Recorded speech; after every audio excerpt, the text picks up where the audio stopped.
Tu ne seras plus jamais paresseux. Bonjour, je suis Francis Atonfa. Comme ça, chaque semaine, je partage sur ma chaîne des vidéos de motivation, des vidéos qui t'aident à sortir de ta zone de confort, des vidéos qui t'aident à être la meilleure version de toi-même. Écoute cette vidéo jusqu'à la fin et je te rassure que tu ne seras plus jamais paresseux.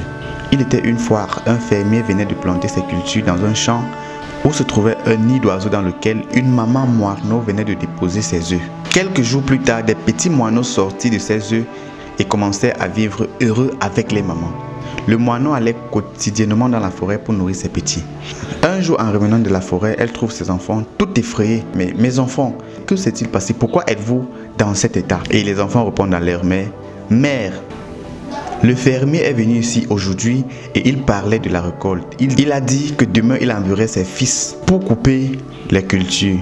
Mère, où irons-nous après que les récoltes seront coupées? Nous ne sommes même pas capables de nous envoler en ce moment. » La maman moineau, après avoir écouté ses petits attentivement, leur répond, « Ne vous inquiétez pas mes enfants, personne ne viendra couper les récoltes demain. » Et le lendemain, personne n'est venu couper les récoltes. Et tout allait très bien. Les petits moineaux à leur tour étaient très heureux de vivre dans les petits nids avec les mamans. Un jour, la maman moineau revient de la forêt et trouve à nouveau ses petits tout effrayés et tremblants.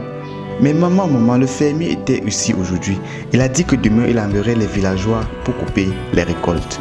Mais où irons-nous maman? Cette fois-ci sûrement et certainement il viendra. » Mais une fois de plus, la maman leur répond, « Mes enfants, ne vous inquiétez pas, car personne ne viendra couper les récoltes demain. » Et le jour suivant, la même chose s'est produite et personne n'est venu couper les récoltes. Et puis une troisième fois, la maman revient de la forêt et ses enfants lui disent, « Maman, une fois de plus, le fermier était ici aujourd'hui et encore il parlait de la récolte. Mais comme d'habitude, nous savons que personne ne viendra couper les récoltes. » Et la maman dit, « Non, expliquez-moi exactement qu'est-ce qui s'est passé, qu'est-ce qu'il a dit. » Alors les enfants expliquent à leur maman.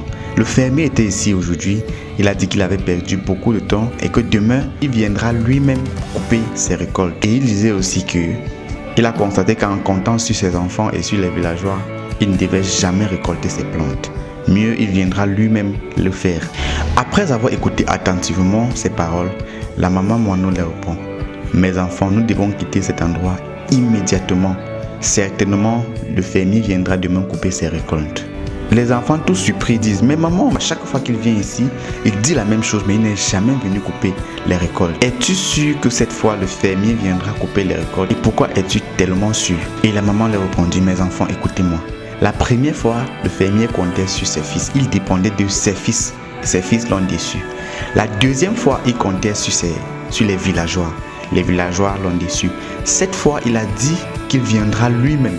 Et certainement, il viendra les couper parce qu'il ne compte sur personne, il compte sur lui-même. » Heureusement pour eux, les enfants étaient maintenant capables de voler. Ils se sont tous envolés de là et ont fait nid dans un autre endroit. Le jour suivant, le fermier est venu couper les cultures et il commença par couper tous les arbres sur son chemin.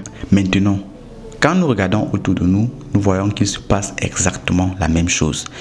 Aussi longtemps que tu comptes sur des gens, aussi longtemps que tu comptes sur quelqu'un, ton projet n'avance pas au rythme que tu veux.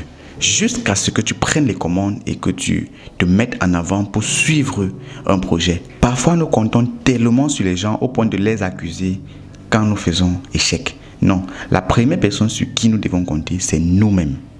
Parce que tu connais mieux tes objectifs que n'importe qui. Tu connais mieux où est-ce que tu es en train d'aller que n'importe qui. Certainement, tu ne peux pas tout faire seul.